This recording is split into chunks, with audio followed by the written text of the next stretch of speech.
Hello, viewers. Today, Alicia Odalis and I, Ifra, will be talking about the histology of endometriosis. Endometriosis, also commonly known as endo and rooted from the word endometrium, is a chronic reproductive condition that is prevalent within 10% of women during their childbearing age. Endometrium is the tissue that lines the uterus, and endometriosis occurs when the tissue abnormally grows in the surrounding outer areas of the uterus. Some sites of endometrial growth are the ovaries, the fallopian tubes, the cervix, the bladder, and the rectum. Endometriosis is linked to reproductive disorders like adenomyosis and uterine leiomyomas. It is also linked to several different types of cysts, such as endometriotic cysts and ovarian serous cysts. Many successful women have opened up about their personal experiences with endometriosis that have sparked further discussion. Along with that, the women's health field was dominated by men, and many concerns and symptoms regarding endometriosis were ignored. It was even reported in 1970 that only 7% of the obstetrics and gynecology specialty were women.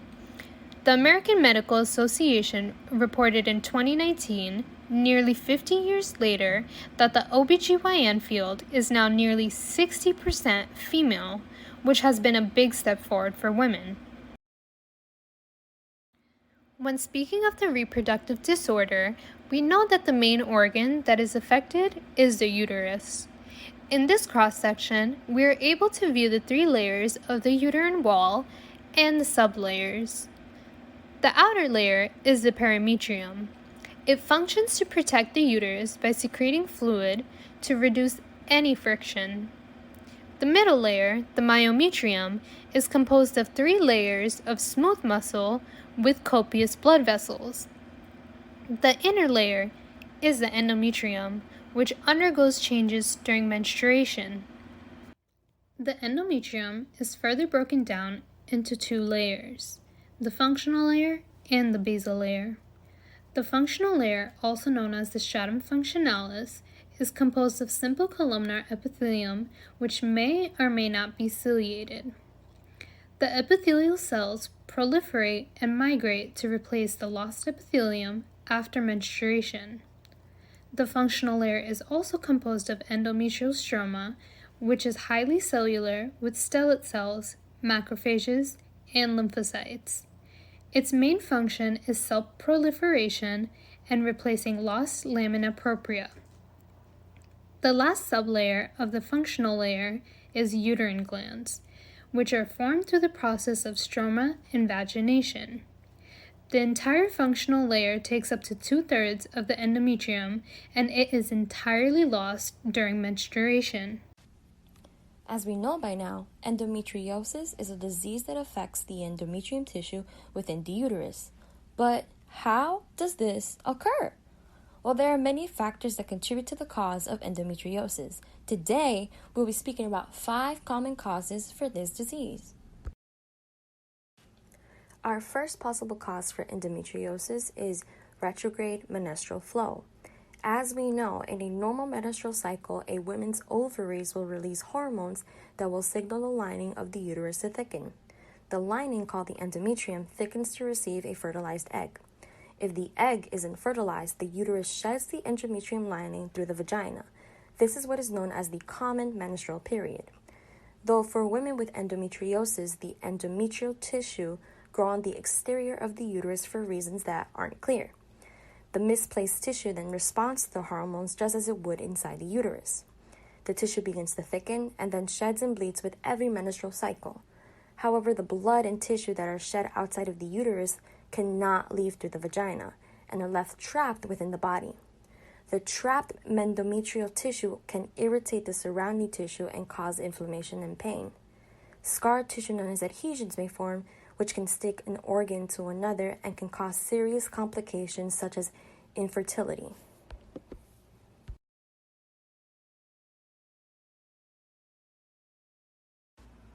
Another factor that may contribute to endometriosis is genetics.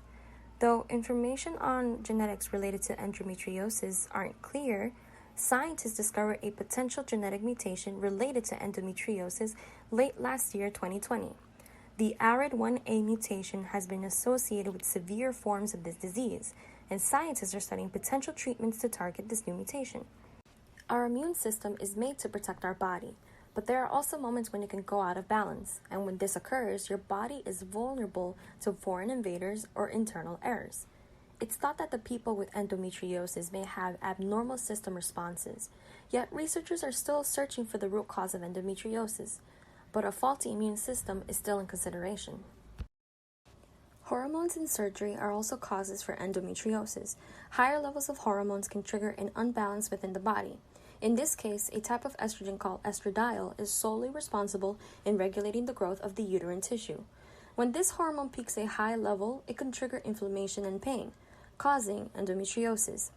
In the case of a surgery, particularly in C-sections, endometrial cells may attach to a surgical incision and with time develop into tissue grown outside of the uterus, once again causing endometriosis.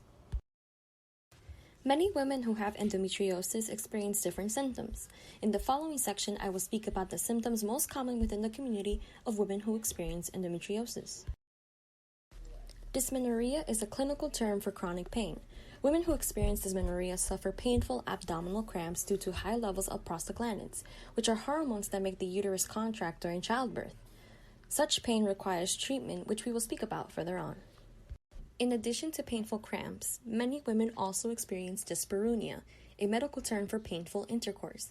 The mobility and expansion of the upper vagina that normally occurs during intercourse becomes incredibly painful and irritating due to the inflammation and adhesions from the front wall of the rectum to the back wall of the vagina.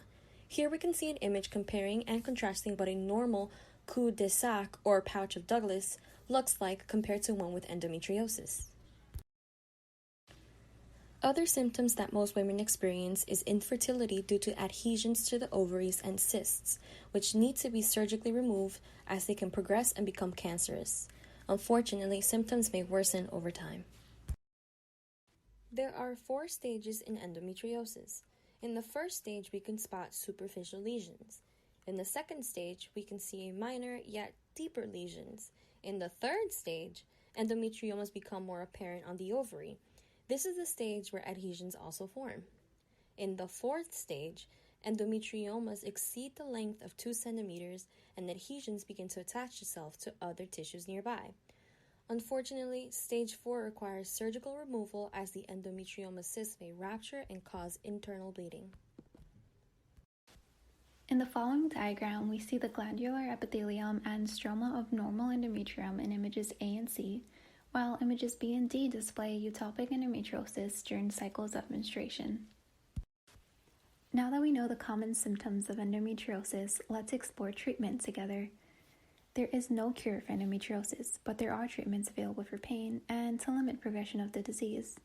Treatments depend on a number of factors, but typically involve relieving pain symptoms, shrinking or slowing endometrial growths, preserving or restoring fertility, and delaying recurrence of the disease, most of which are performed during early stages of the disorder.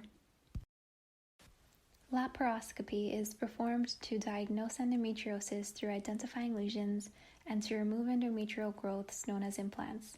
It is minimally invasive and performed with small incisions along the abdominal wall and pelvic cavity.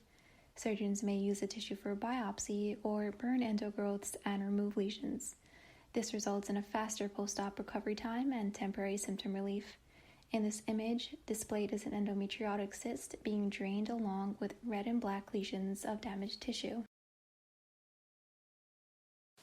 Other surgical treatments have been proven effective in providing symptom relief, which can include conservative and definitive surgery. Conservative surgery is performed when only the affected tissue is removed, leaving healthy tissue intact.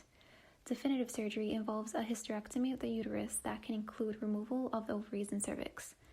A hysterectomy is typically done during the last stage of endometriosis when no other treatment has shown any positive results. At this point of the disease, we can note that endometriosis not only impacts the endometrium, but the surrounding reproductive organs as well. Symptomatic management is commonly used before surgeries or after for reoccurrence of symptoms.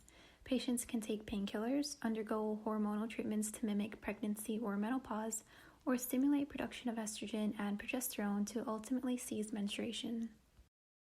In this histological slide, we can view normal endometrium and what endometrium tissue would be reminiscent of after certain treatments. This is another display of disease-free endometrium with small and short glands and compact stroma. The images below show endometriosis and its progression if left untreated. Glands are irregularly shaped and in various sizes along with the stroma in an ectopic location. Now, if left untreated, endometriosis can often result in a range of progressive symptoms, including dysmenorrhea, pelvic pain, infertility, or subfertility. Endometriosis often goes undiagnosed for many affected women and results in progressive symptoms, as well as a decrease in overall physical and mental health and well-being. It should be prioritized in women's health, and research should continuously be done to find greater treatments as well as preventative measures.